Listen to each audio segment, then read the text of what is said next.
The second book of Samuel, this is part 4, chapter 18. And David numbered the people who were with him, and set captains of thousands and captains of hundreds over them. Then David sent out 1/3 of the people under the hand of Joab, 1/3 under the hand of Abishai, the son of Zeruiah, Joab's brother, and 1/3 under the hand of Ittai the Gittite. And the king said to the people, I also will surely go out with you myself. But the people answered, You shall not go out. For if we flee away, they will not care about us, nor if half of us die, will they care about us. But you are worth 10,000 of us now, for you are now more help to us in the city.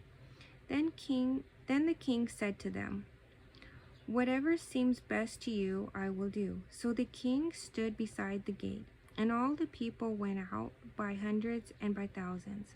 Now the king had commanded Joab, Abishai, and Ittai, saying, Deal gently for my sake with the young man Absalom. And all the people heard when the king gave all the captains orders concerning Absalom. So the people went out into the field of battle against Israel, and the battle was in the woods of Ephraim. The people of Israel were overthrown there before the servants of David, and a great slaughter of 20,000 took place there that day. For the battle was scattered over the face of the whole countryside, and the woods devoured more people that day than the sword devoured. Then, Then Absalom met the servants of David. Absalom rode on a mule. The mule went under the thick boughs of a great terebinth tree, and his head caught in the terebinth tree. So he was left hanging between heaven and earth, and the mule which was under him went on. Now a certain man saw it, and told Joab, and said, I saw Absalom hanging in a terebinth tree. So Joab said to the man who told him, You just saw him? And why did you not strike him there to the ground? I would have given you 10 shekels of silver and a belt. But the man said to Joab, Though I were to receive 1,000 shekels of silver in my hand, I would not raise my hand against the king's son. For in our hearing the king commanded you and Abishai and Ittai, saying, Beware lest any one touch the young man Absalom. Otherwise I would have dealt falsely against my own life, for there is nothing hidden from the king, and you yourself would have set yourself against me. Then Joab said, I cannot linger with you. And he took 3 spears in his hand, and thrust them through Absalom's heart, while he was still alive in the midst of the terebinth tree. And 10 young men who bore Joab's armor surrounded Absalom, and struck and killed him. So Joab blew the trumpet, and the people returned from pursuing Israel. For Joab held back the people.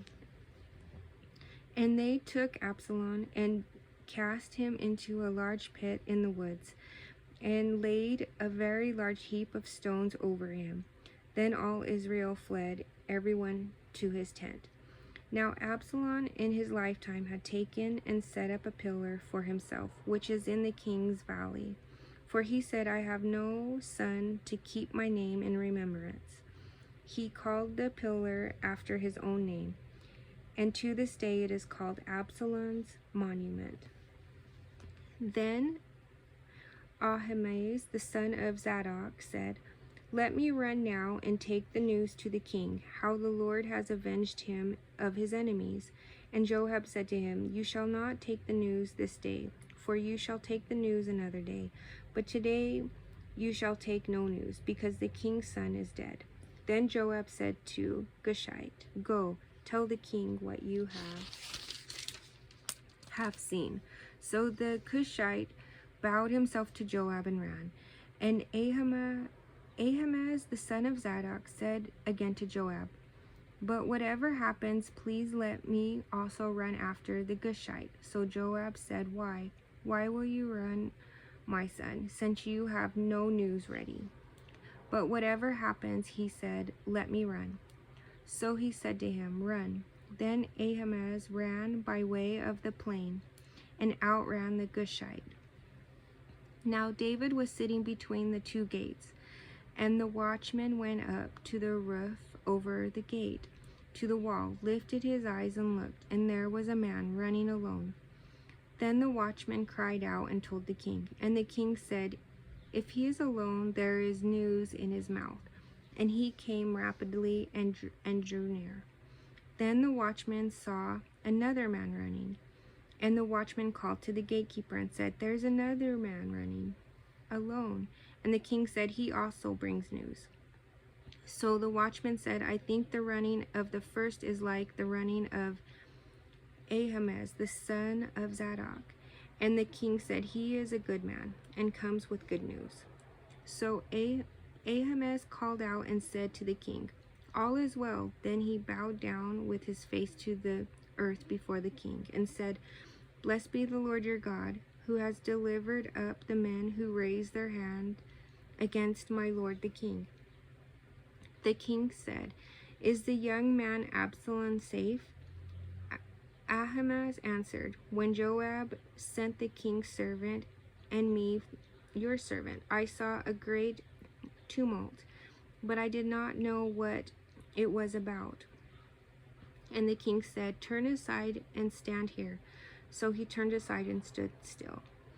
Just then the Cushite came, and the Cushite said, there is good news, my lord the king, for the Lord has avenged you this day of all those who rose against you. And the king said to the Cushite, is the young man Absalom safe? So the Cushite answered, may the enemies of my lord the king and all who arise against you to do harm be like that young man. Then the king was deeply moved and went up to the chamber over the gate and wept. And as he went, he said thus, O my son Absalom, my son Absalom, if only I had died in your place. O Absalom, my son, my son. Chapter 19. And Joab was told, behold, the king is weeping and mourning for Absalom. So the victory that day was turned into mourning for all the people. For the people heard it said that day, the king is grieved for his son. And the people stole back into the city that day, as people who are ashamed steal away when they flee in a battle. But the king covered his face, and the king cried out with a loud voice, O my son Absalom, O Absalom, my son, my son. Then Joab came into the house to the king and said, today you have disgraced all your servants, who today have saved your life, the lives of your sons and daughters, the lives of your wives, and the lives of your concubines, in that you love your enemies and hate your friends. For you have declared today that you regard neither princes nor servants. For today I perceive that if Absalom had lived, and all of us had died today, then it would have pleased you well. Now therefore arise, go out and speak comfort to your servants. For I swear by the Lord, if you do not go out, not one will stay with you this night. And that will be worse for you than all the evil that has befallen you from your youth until now. Then the king arose and sat in the gate, and they told all the people, saying, there is a king sitting in the gate. So all the people came before the king, for every one of Israel had fled to his tent. Now all the people were in a dispute throughout all the tribes of Israel, saying, the king saved us from the hand of our enemies. He delivered us from the hand of the Philistines, and now he has fled from the land because of Absalom. But Absalom, whom we anointed over us, has died in battle. Now therefore, why do you say nothing about bringing back the king? So King David sent to Zadok and Abiathar the priest, saying, speak to the elders of Judah, saying, why are you the last to bring the king back to his house, since the words of all Israel have come to the king, to his very house. You are my brethren, you are my bone and my flesh. Why then are you the last to bring back the king? And say to Amasa, are you not my bone and my flesh? God do so to me, and more also, if you are not commander of the army before me continually in the place of Joab. So he swayed the hearts of all the men of Judah, just as the heart of one man, so that they sent this word to the king, return, you and all your servants. Then the king returned and came to the Jordan, and Judah came to Gilgal to go to meet the king, to escort the king across the Jordan. And Shimei, the son of Gera, a Benjamite, who was from Bahurim, hurried and came down with the men of Judah to meet King David. There were 10,000 men of Benjamin with him, and Ziba, the servant of the house of Saul, and his 15 sons, and his 20 servants with him. And they went over the Jordan before the king. Then a ferry boat went across to carry over the king's household, and to do what he thought good. Now Shimei, the son of Gera, fell down before the king when he had crossed the Jordan. Then he said to the king, do not let my lord impute iniquity to me, or remember what wrong your servant did on the day that my lord the king left Jerusalem, that the king should take it to heart. For I, your servant, know that I have sinned. Before here I am, the first to come today of all the house of Joseph, to go down to meet my lord the king. But Abishai the son of Zeruiah answered and said, shall not Shimei be put to death for this, because he cursed the Lord's anointed? And David said, What have I to do with you, you sons of Zeruiah, that you should be adversaries to me today? Shall any man be put to death today in Israel? For do I not know that today I am king over Israel? Therefore the king said to Shimei, you shall not die. And the king swore to him. Now Mephibosheth, the son of Saul, came down to meet the king, and he had not cared for his feet, nor trimmed his mustache, nor washed his clothes, from the day the king departed until the day he returned in peace.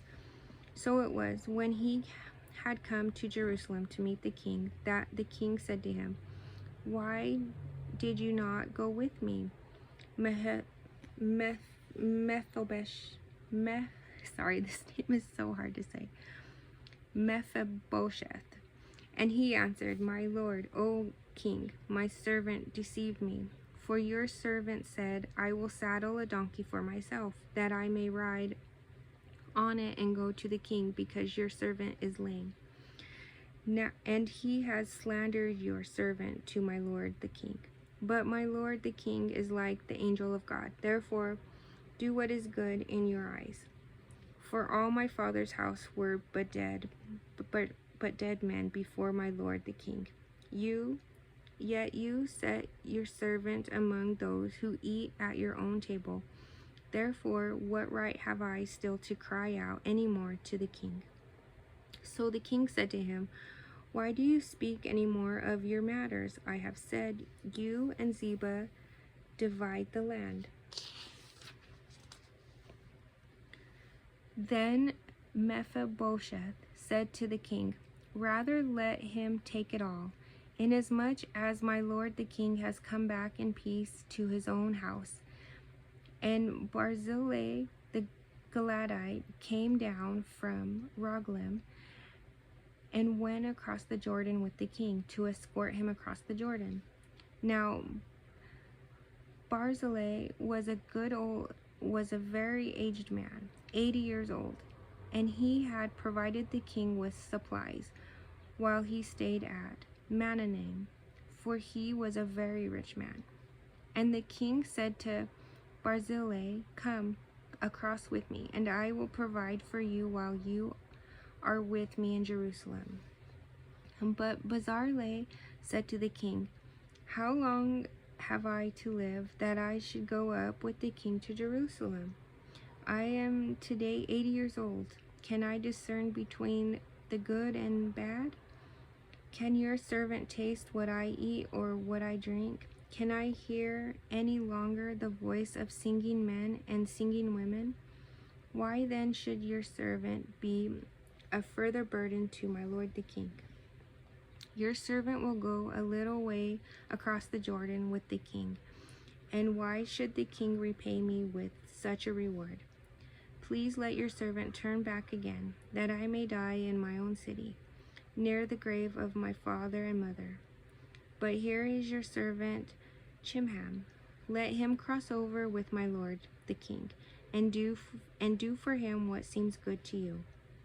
And the king answered, "Chimham shall cross over with me, and I will do for him what seems good to you. Now whatever you request of me, I will do for you." Then all the people went over the Jordan.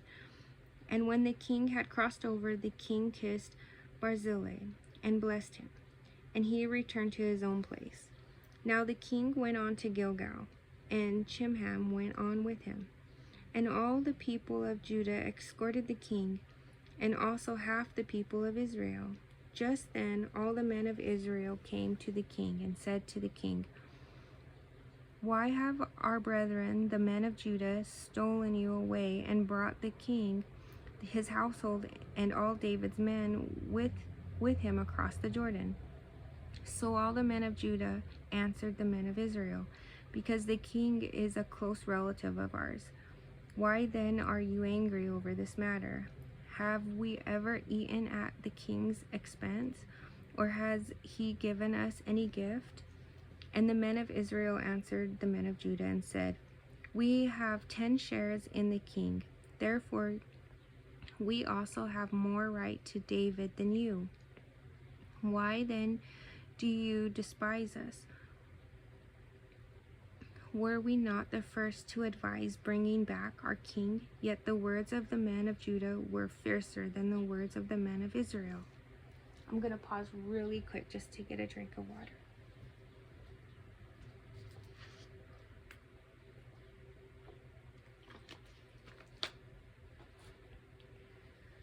Okay, I'm sorry about that. Chapter 20. And there happened to be there a rebel, whose name was Sheba, the son of Bichri, a Benjamite. And he blew a trumpet and said, "We have no share in David, nor do we have inheritance in the son of Jesse. Every man to his tents, O Israel." So every man of Israel deserted David, and followed Sheba the son of Bichri. But the men of Judah, from the Jordan as far as Jerusalem, remained loyal to their king. Now David came to his house at Jerusalem, and the king took the 10 women, his concubines, who he had left to keep the house, and he put them in seclusion and separated them. But he did not go into them, so they were shut up to the day of their death, living in widowhood. And the king said to Amasa, "Assemble the men of Judah for me within 3 days, and be present here yourself." So Amasa went to assemble the men of Judah, but he delayed longer than the set time which David had appointed him. And David said to Abishai, "Now Sheba the son of Bichri will do us more harm than Absalom. Take your Lord's servants and pursue him, lest he find for himself fortified cities and escape us." So Joab's men with the Cherethites and the Pelethites and all the mighty men went out after him, and they went out of Jerusalem to pursue Sheba the son of Bichri. When they were at the large stone which is in Gibeon, Amasa came before them. Then Joab was dressed in battle armor. On it was a belt with a sword fastened in its sheath at its hips. And as he was going forward, it fell out. Then Joab said to Amasa, "Are you in health, my brother?" And Joab took Amasa by the hand with his right hand to kiss him. But Amasa did not notice the sword that was in Joab's hand. And he struck him with it in his stomach, and his entrails poured out on the ground. And he did not strike him again, thus he died. Then Joab and Abishai his brother pursued Sheba the son of Bichri. Meanwhile, one of Joab's men stood near Amasa and said, "Whoever favors Joab and whoever is for David, follow Joab." But Amasa wallowed in his blood in the middle of the highway. And when the men saw that all the people stood still, he moved against Amasa from the highway to the field and threw a garment over him when he saw that everyone who came upon him had halted. When he was removed from the highway, all the people went on after Joab to pursue Sheba the son of Bichri. And he went through all the tribes of Israel to Abel and Beth-Masheh, and all the Berites. So they were gathered together, and also went after Sheba. Then they came and besieged him in Abel of Beth-Masheh, and they cast up a siege mound against the city, and it stood by the rampart. And all the people who were with Joab battered the wall to throw it down. Then a wise woman cried out from the city, "Hear, hear, please say to Joab, 'Come nearby that I may speak with you.' When he had came near to her, the woman said, 'Are you Joab?' He answered, 'I am.' Then she said to him, 'Hear the words of your maidservant.' And he answered, 'I am listening.' So she spoke, saying, 'They used to talk in former times, saying, They shall surely seek guidance at Abel, and so they would end disputes. I am among the peaceable and faithful in Israel. You seek to destroy a city and a mother in Israel. Why would you swallow up the inheritance of the Lord?' And Joab answered and said, far be it from me that I should swallow up or destroy. That is not so. But a man from the mountains of Ephraim, Sheba the son of Bichri by name, has raised his hand against the king, against David. Deliver him only, and I will depart from the city." So the woman said to Joab, "Watch, his head will be thrown to you over the wall." Then the woman in her wisdom went to all the people, and they cut off the head of Sheba the son of Bichri and threw it out to Joab. Then he blew a trumpet, and they withdrew from the city, every man to his tent. So Joab returned to the king of Jerusalem. And Joab was over all the army of Israel. Benai the son of Jehoiada was over the Cherethites and the Pelethites. Adoram was in charge of revenue. Jehoshaphat the son of Ahilud was recorder. Sheva was scribe. Zadok and Abiathar were the priests. And Ira and Jairite was a chief minister under David. Chapter 21. Now there was a famine in the days of David for 3 years, year after year. And David inquired of the Lord, and the Lord answered, "It is because of Saul and his bloodthirsty house, because he killed the Gibeonites."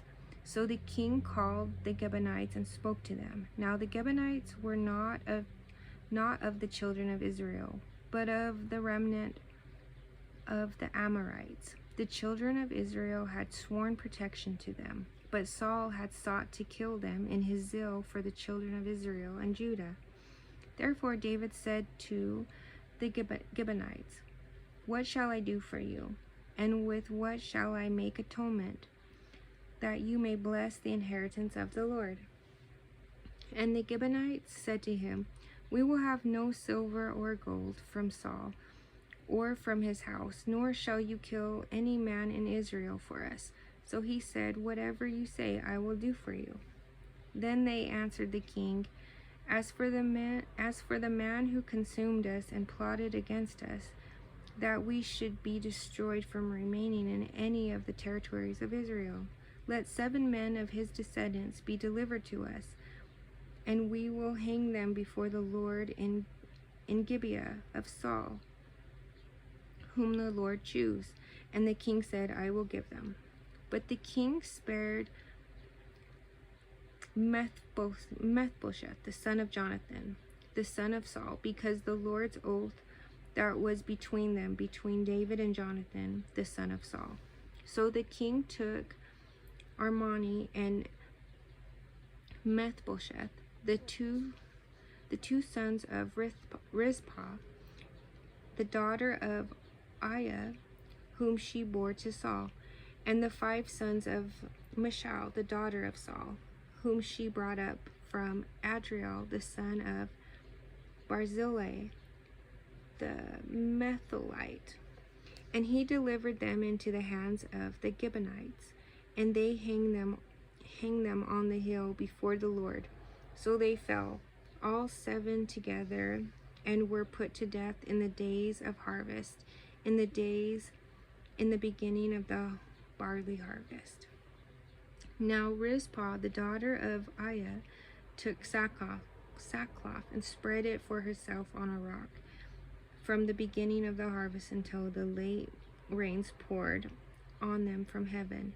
And she did not allow the birds of the air to rest on them by day, nor the beasts of the field by night. And David was told that Rizpah, the daughter of Aiah, the concubine of Saul, had done. Then David went and took the bones of Saul and the bones of Jonathan his son from the men of Jabesh Gilead, who had stolen them from the street of Bethshan, where the Philistines had hung them up, after the Philistines had struck down Saul in Gilboa. So he brought up the bones of Saul and the bones of Jonathan his son from there, and they gathered the bones of those who had been hanged. They buried the bones of Saul and Jonathan in his sons in the country. They buried the bones of Saul and Jonathan his son in the country of Benjamin and Zelah, in the tomb of Kish his father. So they performed all that the king commanded, and after that God heeded the prayer for the land. When the Philistines were at war again with Israel, David and his servants with him went down and fought against the Philistines, and David grew faint. Then Ishbi-Benob, who was one of the sons of the giant, the weight of those whose bronze spear was 300 shekels, who was bearing a new sword, thought he could kill David. But Abishai the son of Zeruiah came to his aid, and struck the Philistine and killed him. Then the men of David swore to him, saying, You shall go out no more with us to battle, lest you quench the lamp of Israel. Now it happened afterward that there was again a battle with the Philistines at Gob. Then Sibbechai the Hushathite killed Saph, who was one of the sons of the giant. Again there was war at Gob with the Philistines, where Elhanan the son of Jar-Orgrim the Bethlehemite killed the brother of Goliath the Gittite, the shaft of whose spear was like a weaver's beam. Yet again there was a war at Gath, where there was a man of great stature, who had 6 fingers on each hand, and 6 toes on each foot, 24 in number, and he also was born to the giant. So when he defiled Israel, Jonathan the son of Shemaiah, David's brother, killed him. These 4 were born to the giant in Gath, and fell by the hand of David and by the hand of his servants. Chapter 22. Then David spoke to the Lord the words of this song on the day when the Lord had delivered him from the hand of all his enemies and from the hand of Saul. And he said, "The Lord is my rock and my fortress and my deliverer, the God of my strength, in whom I will trust, my shield and the horn of my salvation, my stronghold and my refuge, my Savior, you save me from violence. I will call upon the Lord, who is worthy to be praised. So shall I be saved from my enemies. When the waves of death surrounded me, the floods of ungodliness made me afraid. The sorrows of Sheol surrounded me, the snares of death confronted me. In my distress I called upon the Lord and cried out to my God. He heard my voice from his temple, and my cry entered his ears. Then the earth shook and trembled, the foundations of heaven quaked and were shaken because he was angry. Smoke went up from his nostrils, and devouring fire from his mouth. Coals were kindled by it. He bowed the heavens also, and came down with darkness under his feet. He rode upon a cherub, and flew, and he was seen upon the wings of the wind. He made darkness canopies around him, dark waters and thick clouds of the skies. From the brightness before him, coals of fire were kindled. The Lord thundered from heaven, and the Most High uttered his voice. He sent out arrows and scattered them, lightning bolts, and he vanquished them. Then the channels of the sea were seen, the foundations of the world were uncovered, at the rebuke of the Lord, at the blast of the breath of his nostrils. He sent from above, he took me, he drew me out of many waters, he delivered me from the strong enemy, from those who hated me, for they were too strong for me. They comforted me in the day of my calamity, but the Lord was my support. He also brought me out into a broad place. He delivered me because he delighted in me. The Lord rewarded me according to my righteousness, according to the cleanness of my hands. He has recompensed me. For I have kept the ways of the Lord, and have not wickedly departed from my God. For all the judgments were before me, and as for his statutes, I did not depart from them. I was also blameless before him, and I kept myself from my iniquity. Therefore the Lord has recompensed me according to my righteousness, according to my cleanness in his eyes. With the merciful you will show yourself merciful. With a blameless man you will show yourself blameless. With the pure you will show yourself pure, and with devious you will show yourself shrewd. You will save the humble people, but your eyes are on the haughty, that you may bring them down. For you are my lamp, O Lord. The Lord shall enlighten my darkness. For by you I run against a troop. By my God I can leap over a wall. As for God, his way is perfect. The word of the Lord is proven. He is a shield to all who trust in him. For who is God except the Lord? And who is a rock except our God? God is my strength and power, and he makes my way perfect. He makes my feet like the feet of a deer, and sets me on high places. He teaches He teaches my hands to make war, so that my arms can bend a bow of bronze. You have also given me the shield of your salvation. Your gentleness has made me great. You enlarged my path under me, so my feet did not slip.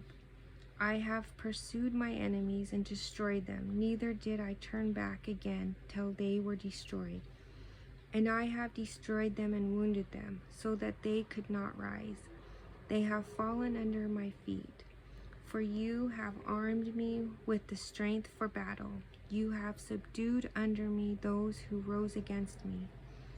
You have also given me the necks of my enemies, so that I destroyed those who hated me. They looked, but there was none to save, even to the Lord, but he did not answer them. Then I beat them as fine as the dust of earth. I trod them like dirt in the streets, and I spread them out. You have also delivered me from the strivings of my people. You have kept me as the head of the nations. A people I have not known shall serve me. The foreigners submit to me. As soon as they hear, they obey me. The foreigners fade away and come frightened from their hideouts. The Lord lives. Blessed be my rock. Let God be exalted, the rock of my salvation. It is God who avenges me and subdues the people under me. He delivers me from enemies. You also lift me up above those who rise against me. You have delivered me from the violent men. Therefore I will give thanks to you, O Lord, among the Gentiles, and sing praises to your name. He is the tower of salvation to his king, and shows mercy to his anointed, to David and his descendants forevermore. I'm gonna pause there. I'm sorry, I was gonna try to finish this. I must pause right now though, but I will continue and do the last part, and it will be a short one, and then I can kind of talk about the scripture. I really liked chapter 22. What a blessing. I recommend you read that one by yourself. I just feel blessed reading that, and I recommend you read it too. It's beautiful. But thank you for listening, and God bless you, and I will be back and I'll finish up the book. Thank you so much.